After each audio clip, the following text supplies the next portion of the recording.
বাংলাদেশের সবচেয়ে সম্ভাবনাময়ী রাজনীতিবিদদের তালিকা করা হলে ভিপি নূরের নামটা সবার উপরেই থাকবে। বহু ঝড় ঝঞ্ঝা পেরিয়ে নূর আজকের অবস্থানে এসেছেন। আওয়ামী লীগের দুঃশাসনের সময়ে নূর যতবার ছাত্রলীগ ও পুলিশের হাতে অপদস্থ হয়েছেন ততবারই ফিরে এসেছেন দ্বিগুণ সাহসে। অনলাইনেও তাকে অপদস্থ করার চেষ্টা করা হতো, তাকে শিবির কর্মী বলে অনলাইনে অপপ্রচার চালানো হতো। বর্তমানেও অনেকে তাকে বিকাশ নূর নামে ডাকে। যদিও চাঁদাবাজির টাকায় যাতে না চলা লাগে সেজন্য তিনি প্রকাশ্যে বিকাশের মাধ্যমে ফান্ড কালেক্ট করেন। বয়স কম হওয়ার কারণে অনেকেই বাংলাদেশের রাজনীতিতে ভিপি নূরের শেষ দেখে ফেলে। তবে রাজনীতির ময়দানে তিনি ঠিকই টিকে আছেন। একেবারে সাধারণ পরিবারে তার জন্ম ও বেড়ে ওঠা, সেখান থেকে রাজনীতির মঞ্চে তিনি কিভাবে শক্ত আসন গড়ে বসলেন তা জেনে নেওয়া যাক। নুরুল হকের জন্ম পটুয়াখালীর গলাচিপা উপজেলার চর বিশ্বাস ইউনিয়নে। 5 ভাই বোনের মধ্যে পরিবারের তৃতীয় সন্তান তিনি তার মাকে হারান 1993 সালে। চর এলাকাতেই নূর 7ম শ্রেণী পর্যন্ত লেখাপড়া করেছেন। এরপর গাজীপুরের কালিয়াকৈরে চাচাতো বোনের বাড়িতে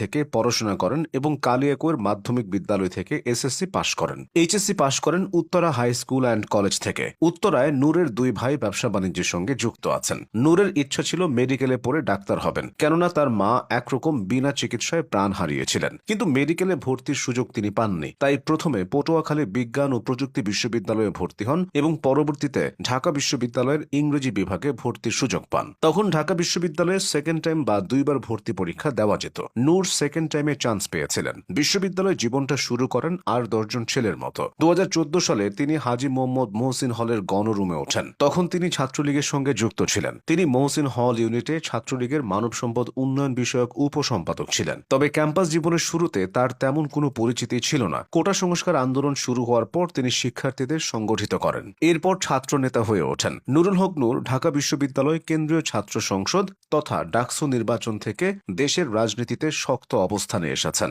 2019 সালে তিনি ডাকসুর সহসভাপতি তথা ভিপি নির্বাচিত হন। নিয়মতান্ত্রিক রাজনীতিতে মধ্যবিত্ত জনগণ যাদের পাশে থাকে তারাই জয়ী হয়। ভিপি নূরের উত্থানের ক্ষেত্রেও মধ্যবিত্ত শ্রেণীর দারুণ অবদান রয়েছে। চলনে বলনে অতি সাধারণ নূর তার স্বাভাবিকতা দিয়ে নির্দিষ্ট এক শ্রেণীর মানুষের মন জয় করতে পেরেছেন, যাদের সংখ্যাগরিষ্ঠ তরুণ। 2020 সালের জুনে ভিপি নূর তরুণদের নেতৃত্বে একটি নতুন রাজনৈতিক দল তৈরি করার ব্যাপারে প্রকাশ্যে ঘোষণা দেন। এরপর অর্থনীতিবিদ ডক্টর রেজা কিবরিয়া এবং নুরুল হক নূরের নেতৃত্বে বাংলাদেশ গণ অধিকার পরিষদ নামে নতুন একটি রাজনৈতিক দলের ঘোষণা দেন। কিন্তু এতে ব্যাপক ভাঙন সৃষ্টি হয়। রেজা ও নূর আলাদা হয়ে যান। তবে নূরের জনপ্রিয়তা তাতে কমেনি। অল্প কয়েক বছর রাজনীতির সাথে যুক্ত থাকলেও এরই মধ্যে নূর একাধিকবার মামলা ও আটকের ভেতর দিয়ে গেছেন। শুধু তিনি নন, তার সহযোগীরাও ভয়ানক পরিস্থিতির মধ্য দিয়ে গেছেন। এর ফলে ভিপি নূর অবশ্য সাধারণ মানুষের সহানুভূতি পেয়েছেন। বাংলাদেশের রাজনীতিতে ছাত্রনেতা থেকে হেভিওয়েট নেতা হওয়ার চল অনেক আগে থেকেই। তবে বিগত বছরগুলোতে যত ছাত্রনেতার আবির্ভাব হয়েছে তাদের প্রায় সবাই ঝরে গেছেন।